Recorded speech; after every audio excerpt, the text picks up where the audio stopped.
Thank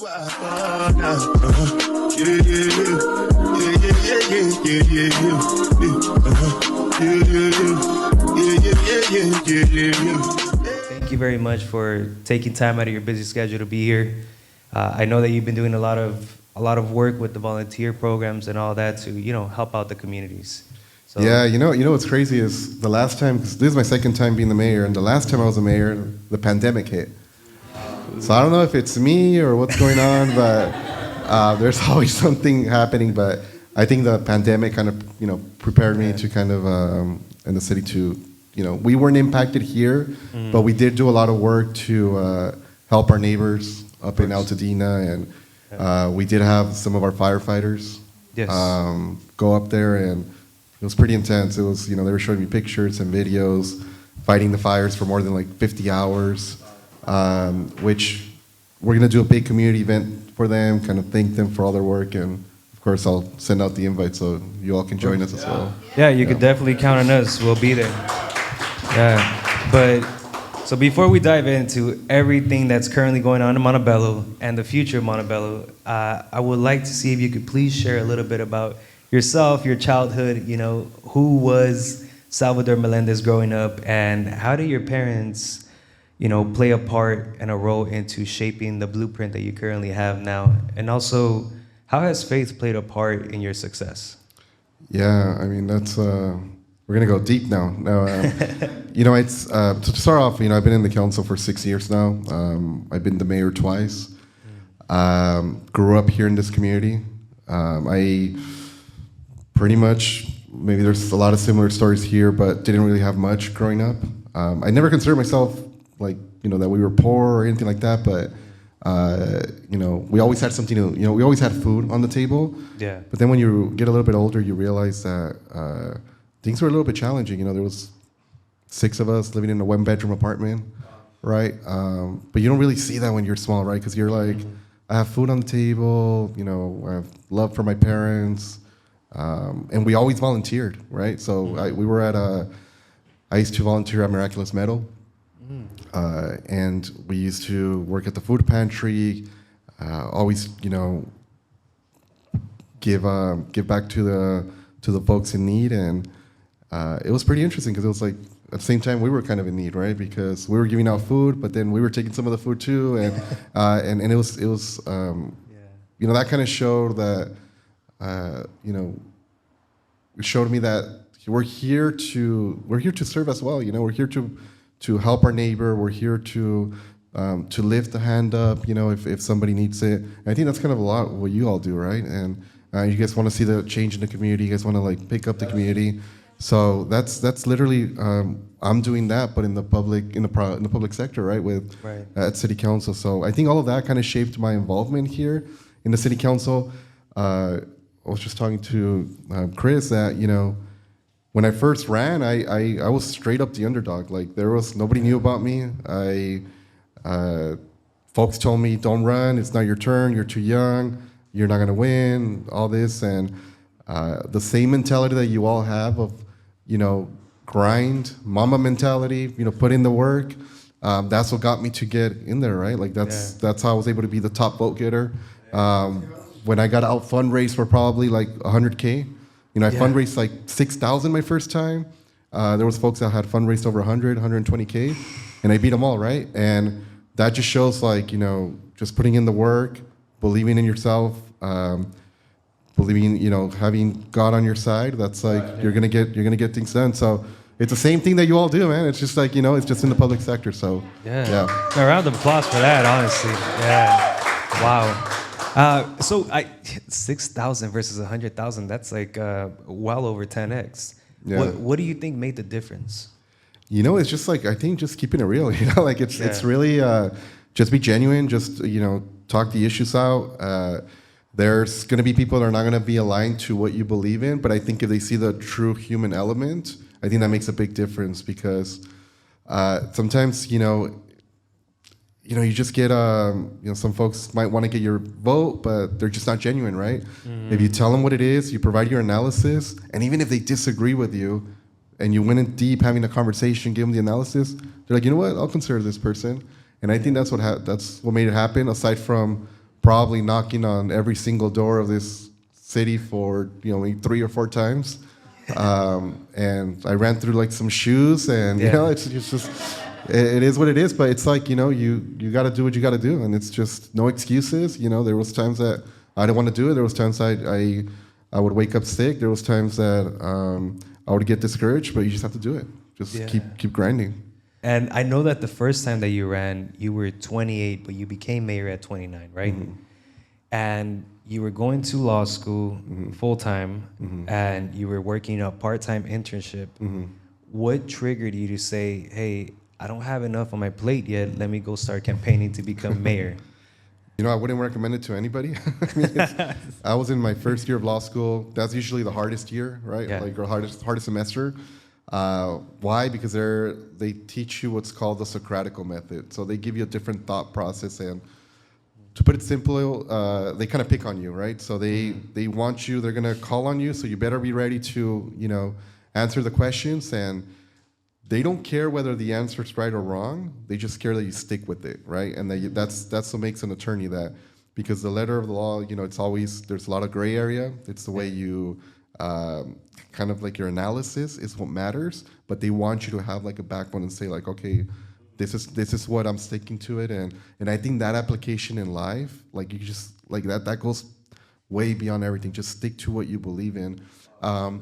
And I would say that it was crazy. Yeah, I mean, I was doing that. I decided to run a campaign, and I was having an internship. And I'm not gonna lie to you all, there was times I feel like I had anxiety attacks. Like it was a lot of stress. It's but you just my belief is you just don't make excuses. Just keep going, and there's always going to be a better day, and there's always going to be hope, and things are always going to get better. And if you put in the work, you're going to get to where you want to be. So, and we all have challenges. However you see it, you were always going to have challenges, and but it's how you perceive those challenges. Like, have a good attitude. Like actually kind of enjoy the process. Enjoy the process. You know what I mean? Like it's there's that saying, it's better. It's a better feeling like becoming than being. Kind of like you just enjoy like the grind and all that, and take it in. Yeah. So. And my lead has this quote that says, "Winning is more fun than fun is fun." Yeah. And that includes all of the grind that you're mentioning. Yeah. But if you were to describe yourself in high school, how would you describe yourself? Were you competitive? Did you play any sports? Were you more on the studious side? I'll be honest with you. When I would campaign, I was like, hopefully they didn't remember me, because in high school, man, I was like, I'll be honest with you. I was like a class clown. Like I didn't take school seriously. I'll be honest, and I didn't have the best grades. You see, like in law school, there's always two types of students. There's like those guys and women that are just geniuses. Like they're smart people. And then there's the grinders, the one that's going to put in the work. I was the grinder, putting in the work and doing the extra work. That's how I am in life. But I mean, I'm not, I wasn't a 4.0 student. Academically, it kind of took me, I went to community college. So I went to community college, Cal State LA. Then I went to Laverne College of Law. So I took, different type of route there. Yeah. But it's just putting in the work, and I've enjoyed it. I think it's everybody has a different path to where they want to be, and it's the path that's going to go different ways for different people. Some will be straight, some will be taking a lot of turns and curves, and some might take a little bit longer. But at the end of the day, if the end goal is the end goal, and if we all get there, we get there one way or another. Absolutely. And I know you mentioned you had some setbacks, and as a leader in any position, like setbacks are bound to come sooner or later, or every single year, right? Yeah. So what's something that you can recommend for anybody going into a leadership role, how to handle that setback? Yeah, I mean, it's there's better days. There's a lot of folks will ask me like, how do you like being a council? How do you like being the mayor? And a lot of time I answer, well, it depends on the day that you ask me. And that's because Fair. you have to have some like thick skin, right? Because the moment you get into politics, for some reason, people are going to dislike you, and they don't even really get to know you, But it's just whether it's ideology, whether even one small conversation that you had with them, or you didn't answer something right.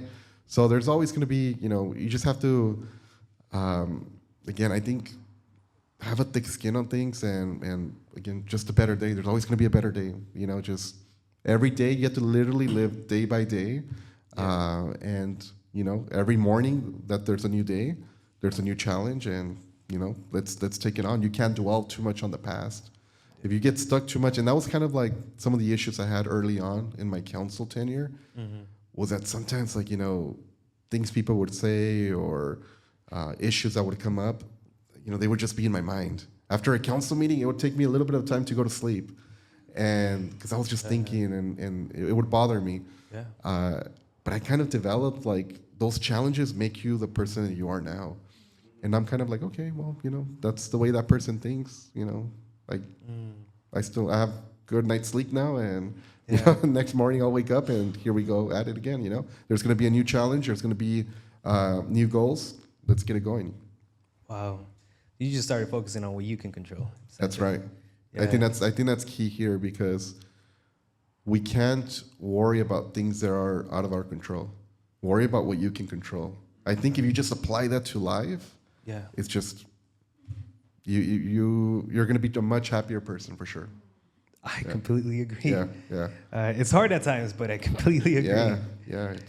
So Montebello does have quite a big size of an elderly community, right? And it does have a lot of elderly resources and along those parts. But you coming in at age 29, your peers had, maybe they even had 29 years, in the politician round, and the community was a little older than yourself. How did you bridge that gap?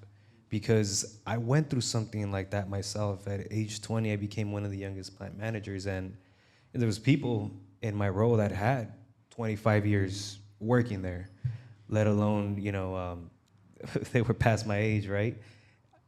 How did you overcome that barrier in order to also gain the trust of the community? Yeah, so check this out. When I first got in, I was 28 years old, right?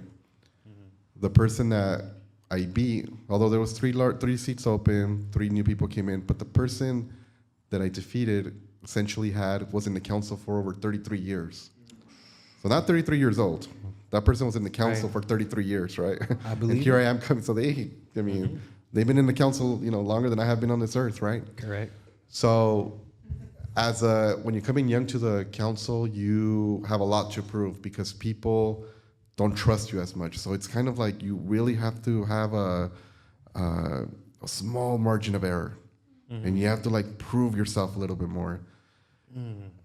Something that stuck with me early on was a conversation with somebody that was one of our seniors, and she told me, change is not always progress. And when you come in, you want to change. You want to come in there and you're like, yes, we got to get things done. But to some of the population, they like the way things are at. They like their neighborhood the way it is. They like, where things are at, and that's, you got to respect that. That's not my philosophy, at least at this point. Because I want to come in and change things. Of course. But you have to respect that, because at the end of the day, you're representing those folks as well. So I think it took a balance. There's a part here in Montebello where you have some residents. Every project that comes to that area, they organize and they block it. They will come in and they'll be like, you know what, Sal, we're gonna recall you if you don't, if you pass. It's they're intense, and they block everything that comes in, and to a certain extent, you gotta respect it, right? You're representing the community. Sometimes we get state mandates that we have to follow, or we get dinged on certain things, but that's one portion of the population, and then there's a different portion, right? That's a lot of folks here in here that want to see new things. I got into council. We worked very hard to bring a Top Golf. We thought it was let's have an entertainment area for the city. So that was a 6-year project, and that was actually the first project that it started from its inception. I was in the council until it got built. And man, when we had that ribbon cutting, I had all these feelings, and I'm usually pretty level-headed, and I don't get too emotional, too up and down. And that day, I was like, man, I think there's going to be a tear coming down. But that's like, that was something that like, and that's an interesting example because a lot of the folks, like a lot of our golfing community didn't want it, right? Because it was an 18-hole golf course. We're messing with their backyard. We wanted to configure it. We were losing around like $2 million a year. We were subsidizing it from the general fund. The general fund is where we get our money to fix our streets, cut our trees, programming, public safety, all these different resources. So we had to get innovative and bring in something that can subsidize, the whole golf course. So now we're projected to make over $1 million. So it's like a $3 million turnaround. And, Wow. And at the end of the day, that's for everybody here, right? Like our business community, our residents. But that was a challenge of folks wanting to keep it the way it's always been. And then, having the mentality to be like, all right, well, we gotta do something different. So it was a little bit of a battle. The council meetings were packed. There was a lot of folks there. I had some nice emails that were sent to me, and it's just part of it. Like it's you do what you feel like it's best for the community, and you just gotta roll with it. Roll with the punches. Wow. So all that door knocking, I'm assuming it developed some thick skin, right? To be able to take those emails and the whole trajectory that you had to go through. I mean, I'm gonna write a book one day. Or there's gonna be like a Netflix, show or something, and I'm gonna tell you it's gonna be on that top 10, shows and stuff, because it's sometimes council can be like a novela. It could be there's some storylines, and you all would not believe like some of the stuff that goes down. But it helps you develop some thick skin, and I think for me, what's helped me develop is even taking it to other aspects of my life and other businesses that I have, and it develops you as a person. I think all of us, like if we all go through like different experiences, it develops all of us, Did you get any pushback when you were developing the My Montebello app? Not too much. I think a lot of folks wanted to have better access to communication. Yeah. And that was like a big thing that we came in. So like I'm big on artificial intelligence. Like we just got to control it. We got to control it because you never know where it can go. But I think it can be very helpful, right? But we were very, even right now, we're still very much a young council, and we wanted to use technology for the benefit of our community. So we developed the My Montebello app, which pretty much you can download. If you don't have it. You get some alerts there. You can report like bulky items. You can get alerts from the city. You can get all the phone numbers that you need. You can, I'm telling you, if you all see like a bulky item or trash outside, literally you take a picture. It uses a geometric, or I don't know if I'm saying the right word, or geographic, whatever. And it tells you, pinpoints where the trash is at. Yeah. Staff will come in, pick it up, and it gives you like a ticket, and it tells you it's been, a ticket has been issued and all that. So yeah, so it's like, and I think that builds trust and transparency, right? Because if you all call me and you're like, hey, Sal, there's some activity going on here, and I've been calling, and I don't know where it's going on. Now there's like that transparency. You issued the ticket. It tells you if it's been issued.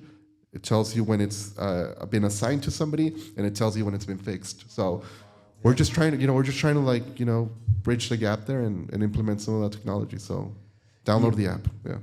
No, we all definitely will, and it created a lot of accountability. Because I work for LUSD, and once they started rolling out more software programs, the accountability went up and the things started getting done. Because without it, I mean, it just keeps on getting passed around from table to table, from desk to desk, and department to department. So thank you very much for that. I mean, I think us as a community, we can agree that has helped out a lot. Yeah. Look, here it's about more transparency, more accessibility, and more efficiency. Like that's the way we got to treat it, and the app actually also provides reporting. So even if there's like bulky items in one area, or there's trash, or there's you can report a lot of different things. It provides a data map, and we're able to allocate more resources to that area.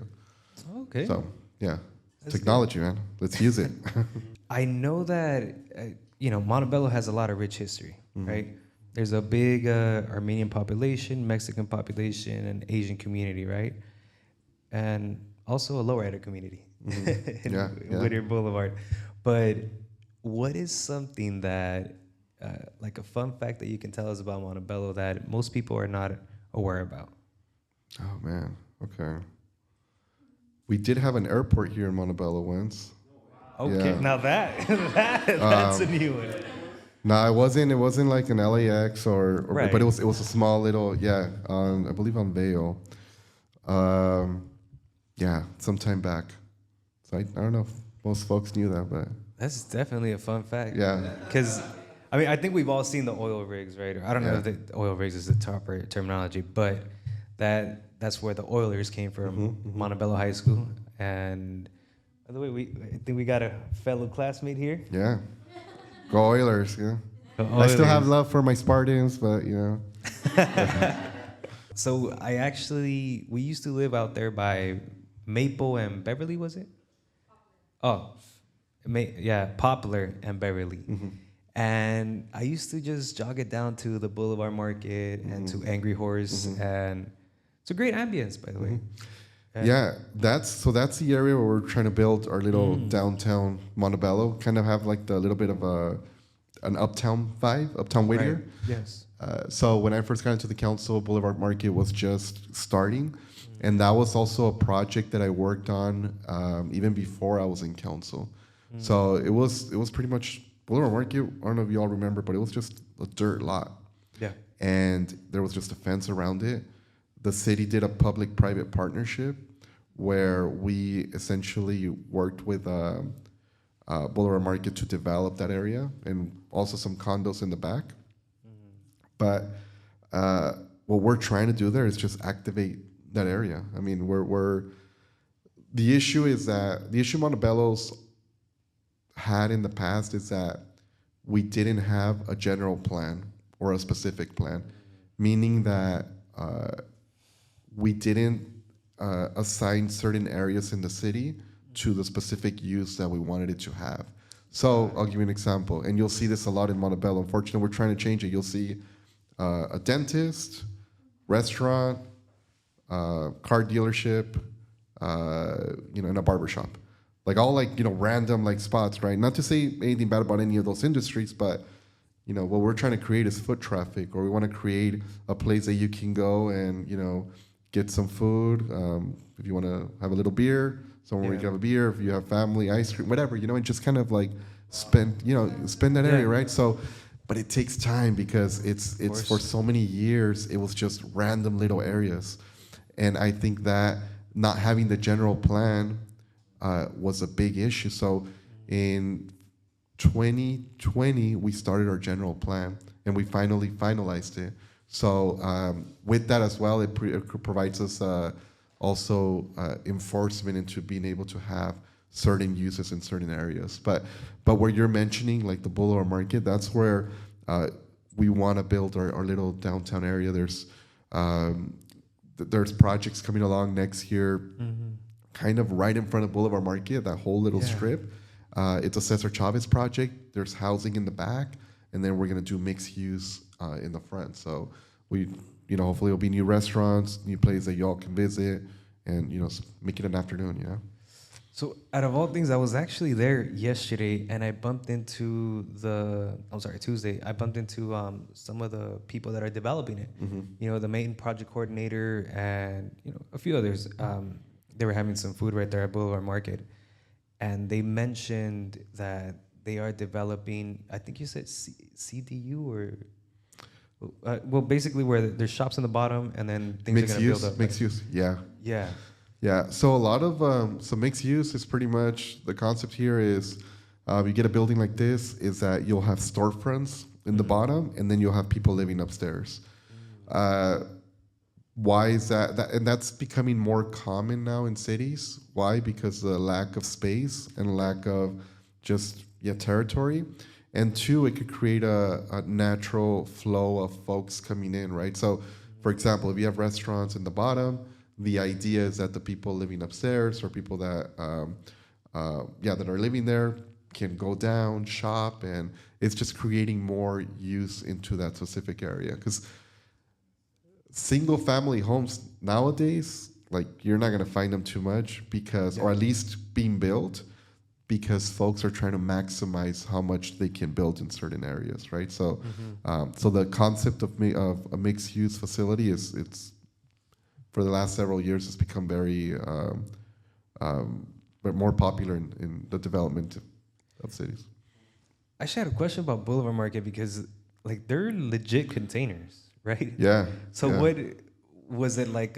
Something within the law that was able to be processed faster using the containers, or who came up with that idea? So that has to be given credit to Barney Santos. I think some of you might know him, and Evelyn Santos, who are the creators of Boulevard Market. And the containers is just, that's the concept. That's just what they wanted to have. And they brought them in through like a crane. There was a crane that brought, it was a whole thing.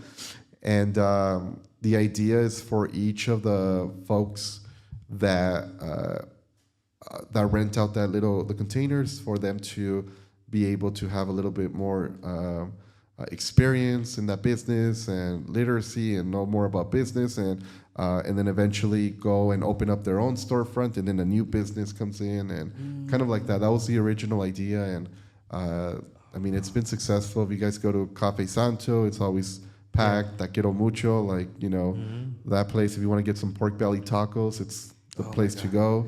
They're amazing. Yeah, so there's some good places there. Pupusas too, like all that. Yeah. Yeah. No, my wife, she loved going down there. Yeah. Anything that you get there is amazing, and they do have quite a variety. It's a good, when you're with friends, it's good to go because, sometimes you're like, what should we eat or what should we do? Like, there's like 6-7 different options there. So yes, you're never going to have that dilemma. Yeah. So. Now, do you happen to know what's going to happen with all that land where the Costco used to be at?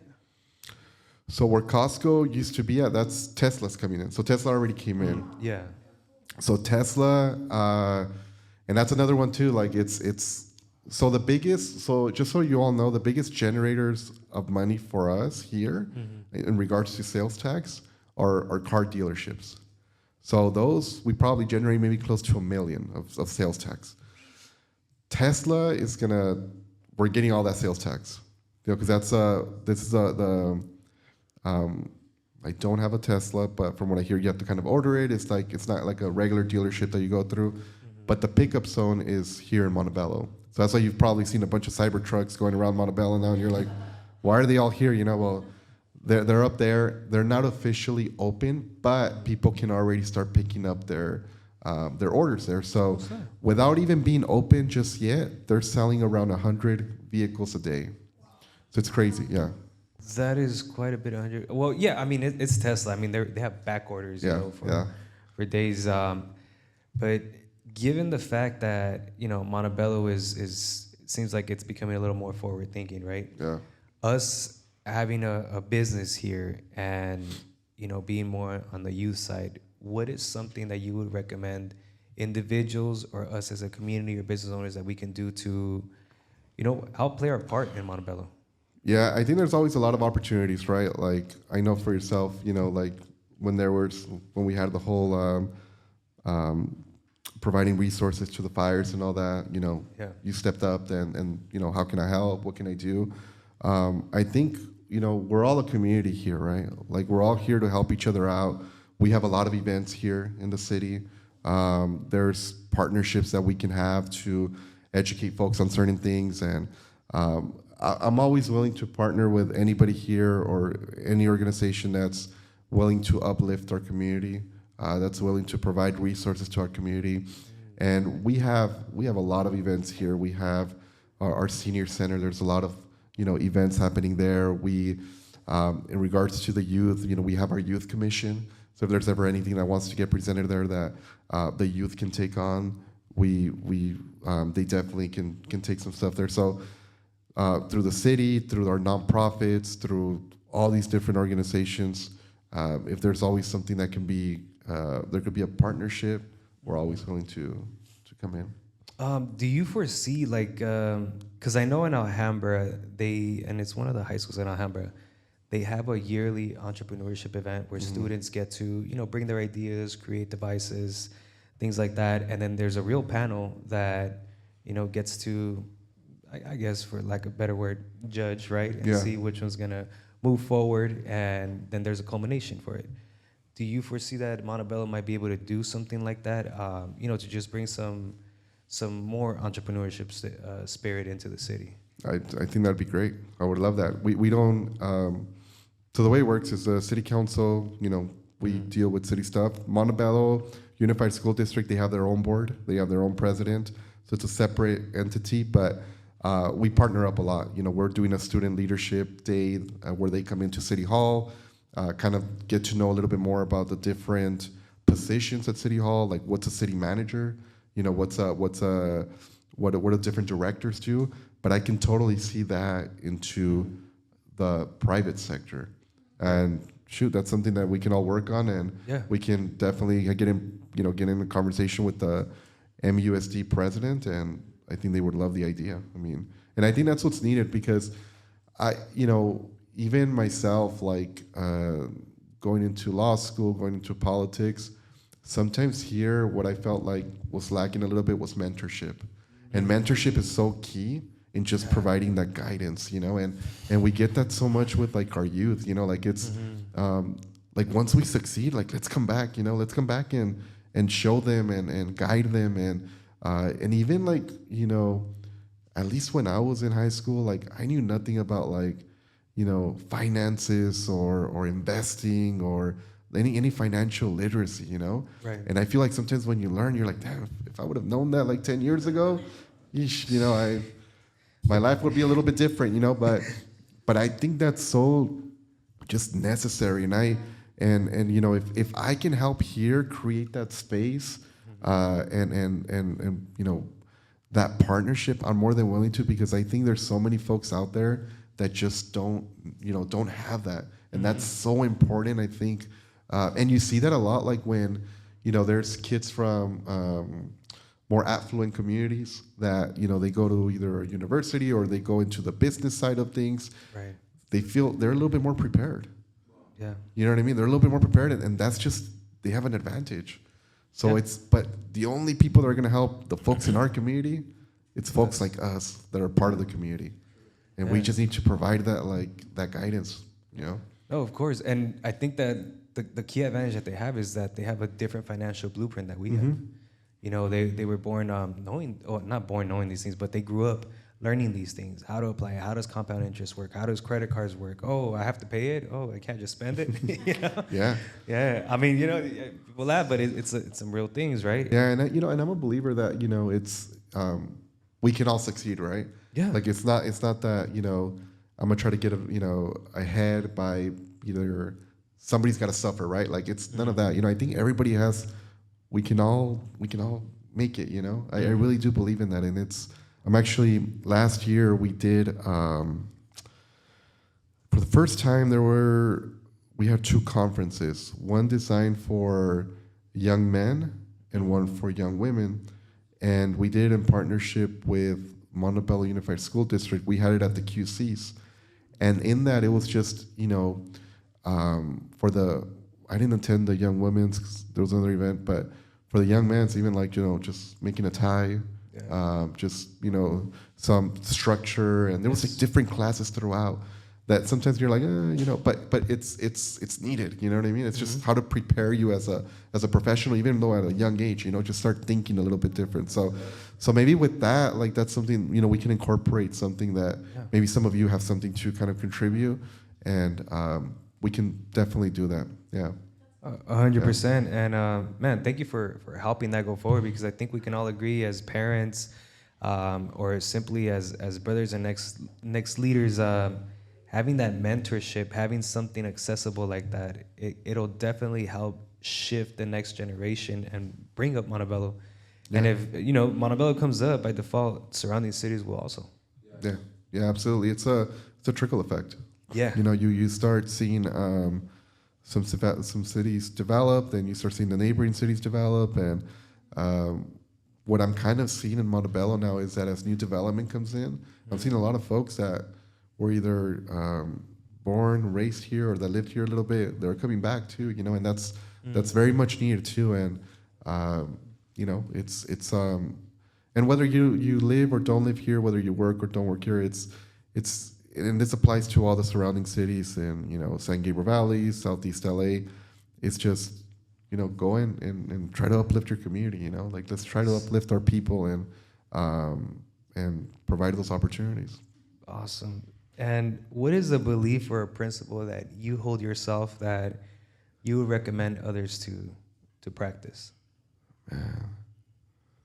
I think just stay true to yourself, and I just have to say it. I mean, I've always been a big Kobe Bryant fan. It's just the mama mentality, man. It's just we do too. We got him up on the wall right there, and so actually at City Hall, if you all, and I'll invite you all whenever you want to go. In one of our rooms, we have a big, like one of those poster size, and it just says "Mama Mentality," and it gives the definition of Mama Mentality. And I brought that in like 4 years ago. So, man, you bringing it. Oh well, look what we got right there. That's it. You see? That's commitment right there, man. So, what are you most excited about for this year or the next 5 to 10 years for Montebello? Any special project? Anything for the community? Mm-hmm. Yeah, I consider myself extremely business friendly, and just working with our chamber, working with new businesses to come in and provide different options for our community. I think one thing that I want to do before my time ends here in the council is develop that downtown area, by Boulevard Market and all that. Also, there's going to be big movement where, Top Golf is at, right? Like there's all that shopping area. It's a trickle effect, if there's a lot of people coming in. I think we're averaging almost like 30,000 visits at Top Golf on a monthly basis. So there's a lot of people coming in. And all that area is an opportunity for us to continue to grow. Shops in Montebello are going through some changes as well. So I did see that. Yeah, so there's some stuff I can't talk about, but but they're going through some changes and positive changes. So you guys will probably see, there's gonna be new restaurants, new things happening there, and more than anything, unfortunately, during the pandemic, we did see a lot of businesses be impacted, and they just never recovered. Right. Or some of them are still feeling the effects of it. So, I have to also be real and say that sometimes you go down Whittier Boulevard or Beverly and you see some empty storefronts, right? Yes. And what can we do to help new businesses come in there, right? And just develop those areas and beautify the area. So I think for me, what I'm the most excited about this year is just new opportunities for economic growth. And I think that essentially impacts everything, right? If we have more businesses, then that means we have more sales tax. We have more sales tax, then we can provide more services. We can beautify our city. We can provide more programming. We can invest more in our public safety. We've increased the amount of officers that we have here in the city. We want to make sure that folks feel safe here. We have our own fire department as well too. So we're one of the few cities in LA County that has both the fire and police department, and it takes money to have them, right? But we just want to make sure that we continue to increase our sales tax. We have new property tax coming up with the Hills Project. Up there in the Hills Project, it's going to be around 1,200 homes, right? So what a lot of folks don't know is that that size of land, it's bigger than the size of Cudahy. Just for kind of to give you guys an idea of how big it is. So it's a big piece of land. There's a lot of folks come in. There's a new population coming in to Montebello with the Hills Project. What we got to do is, how do we integrate them into Montebello? Why? Because it's in the Hills Project. It's next to the freeway. It's a gated community. But what can we do to make sure that they come over here and also spend their money, and they feel like this is their community as well? So there's a lot of stuff. It's a very great observation because, Yeah. I mean, we all actually took a little trip out there and we want to go see some of the homes and beautiful homes. Yeah. Beautiful homes that are being built. The view is the best part. On a clear day, you could probably see Catalina Island. Yeah. And a lot of the folks, I mean, they pay for the view. I think Keanu Reeves has 2 homes up there. And there's a couple of Dodgers that have some homes up there. There's a couple of Rams players that we bumped into right now too. Yeah. So it's hey, let's integrate them into the community. Like how can we make sure they feel like they're part of Montebello as well. Well, Top Golf is a great start because we have seen it like right across. You got Calaveras and I think a hole-in-one or 8-hole, something like that. Also came recently. Yeah. I usually like to end the podcast with a little random question. Okay. Right. So we're bringing this home. But before we bring it home, is there anything that you have currently going on? I know that you are the CEO of a company. Can you tell us a little bit about it? Yeah, so I also, aside from the mayorship, I do run a substance abuse clinic. It's a faith-based substance abuse clinic. So we do outpatient services. So we're trying to help folks that are dealing with, different substance abuse issues. We also have anger management, domestic violence, and it's all through a lens of faith, right? I just got into that role last year, and it's pretty impactful. Our clinic is in East LA. Really? Eventually, I want to make it grow into a residential unit and open up more clinics. There's a lot of need out there, and there's a lot of funding from the state and from the federal government to be able to provide more services. Just to leave you with this, it's with folks dealing with substance abuse, and we have a lot of our folks that are homeless dealing with substance abuse. In LA County, we're only treating, of all the people that need assistance and support, we're only treating 5%. That means that there's 95% of the population dealing with substance abuse that's not being treated whatsoever. And that's the issue, and that's why we have, there's other, some of the problems that we have out there as well. So I do that, and then I do some consulting services for some clinics as well. I used to work for Altimed. Now I do consulting for them and some other hospitals and clinics as well. Yeah, I've seen Ultimates. They're popping up like popcorn. Yeah, they're growing, man. Yeah, they're growing fast. Man, well, thank you very much for all that insight. That fun fact, I'm still thinking about that. They used to be in an airport right here. Yeah, I'll try to get pictures. I'll try to send you some pictures. It's on Vail, I believe. It was on somewhere in there, but. Awesome. We'll put it up somewhere right here so when people come, they're like, what? Now, for the fun question, the room might be divided in half, but what do you prefer? Boneless wings or bone-in wings? Oh, man. I knew it was going to be a tough question. Huh? Man. May I add a Y at the end also? I just had to go with bone in, man.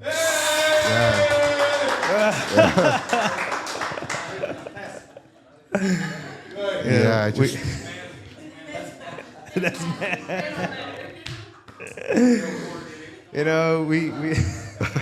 we got some people that say that that boneless wings are chicken nuggets. I disagree. Yeah. I disagree. They're on the menu for a reason. Yeah. And oh wow! I'm gonna start using that one. They're child safety. Yeah, that's right. They're child safety.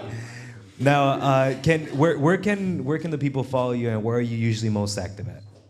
Yeah, Instagram, Facebook. I've never gone to TikTok, but maybe I should. So, but it's.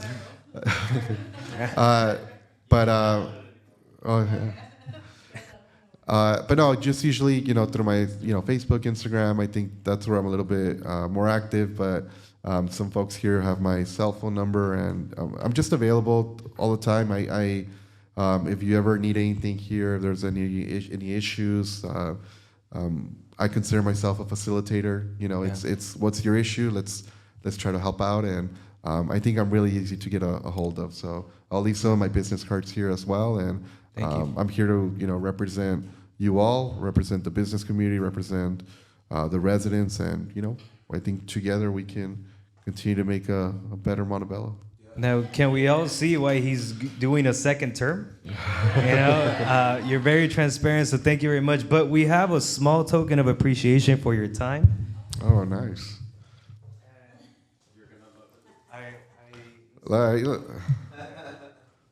How did you know? Well, I did some extensive research, so keeping up with the Mamba mentality, we wanted to gift you. Wow, this was Thank you. Thank you.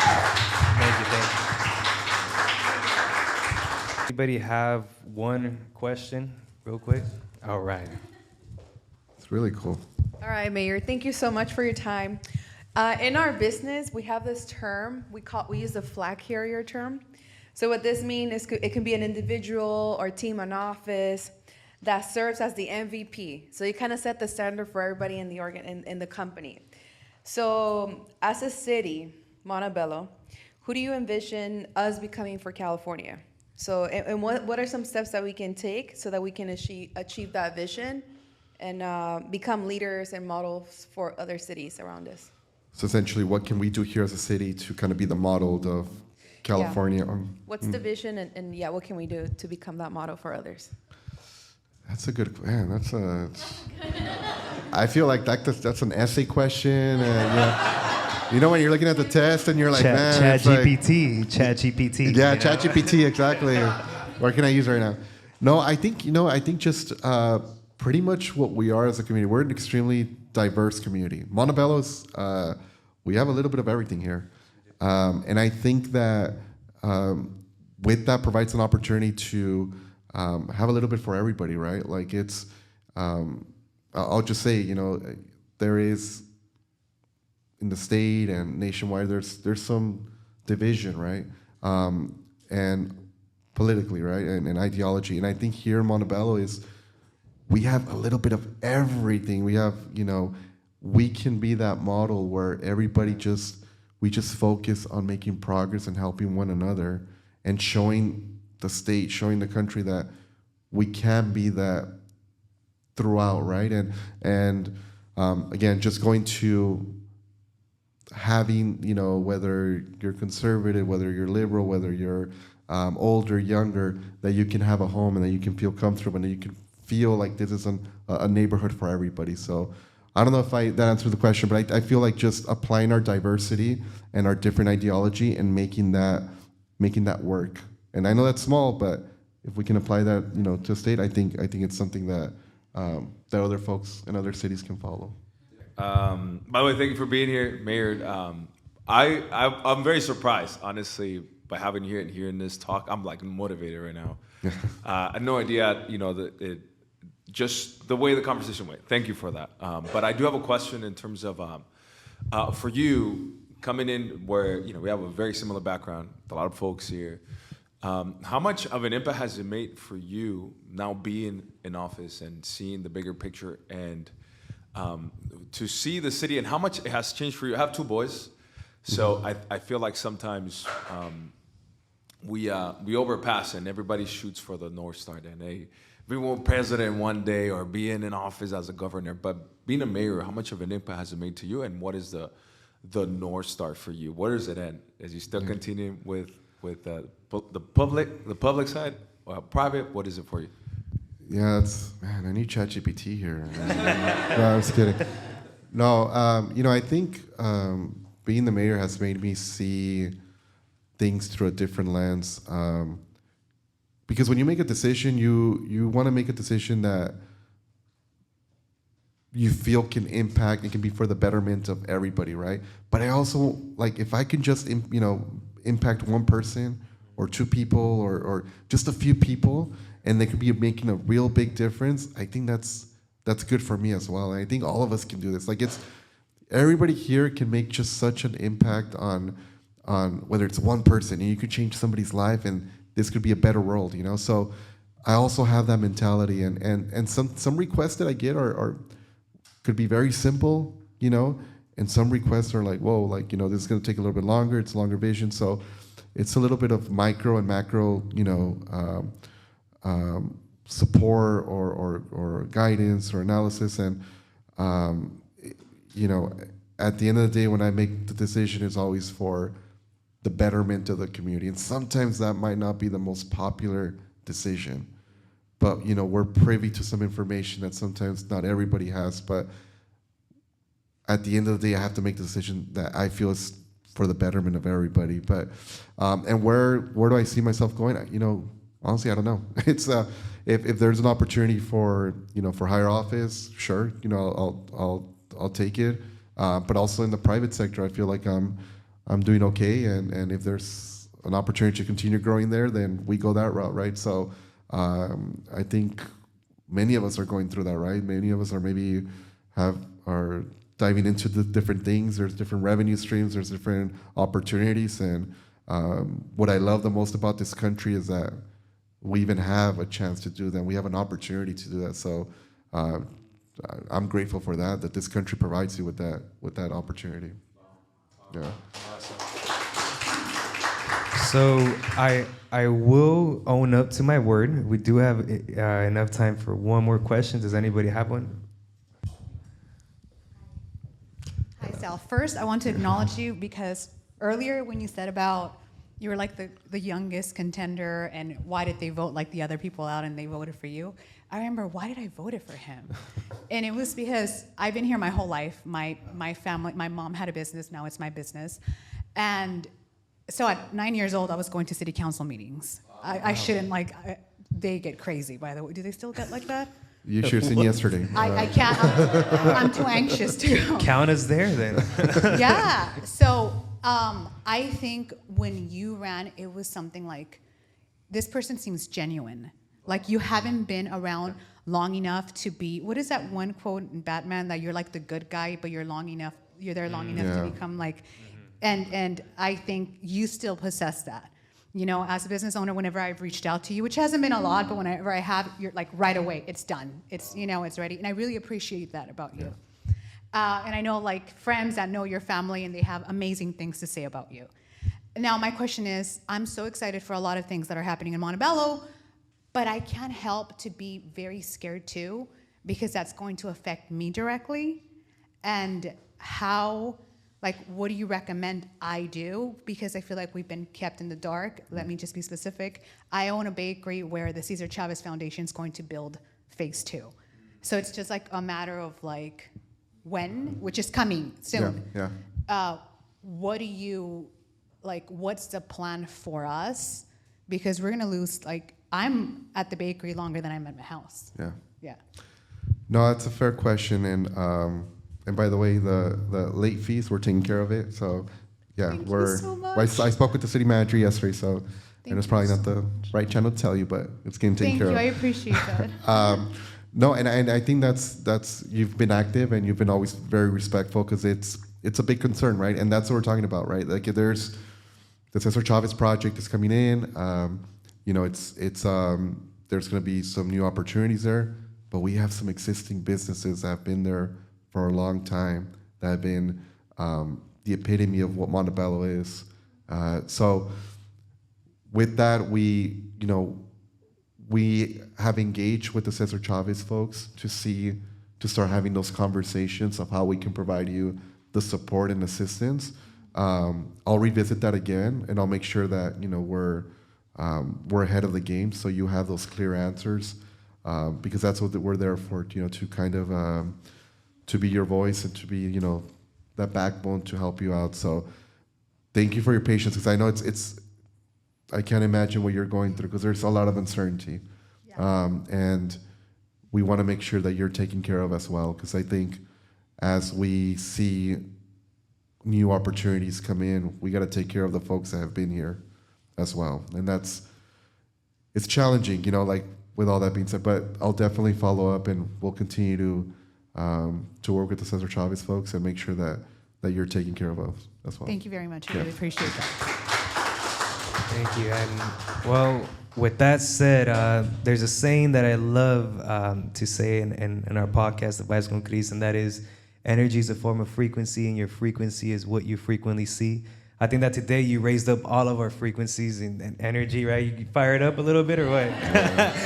So we're definitely gonna get after it. It's Thursday, it's early in the day, we still gotta get work done. I wanna respect your time. I know you got a lot of work on your plate still, but thank you very much from all of us, especially from myself, for making an appearance on the VibeConChris, visiting our office, and we're a phone call away for whatever support you might need.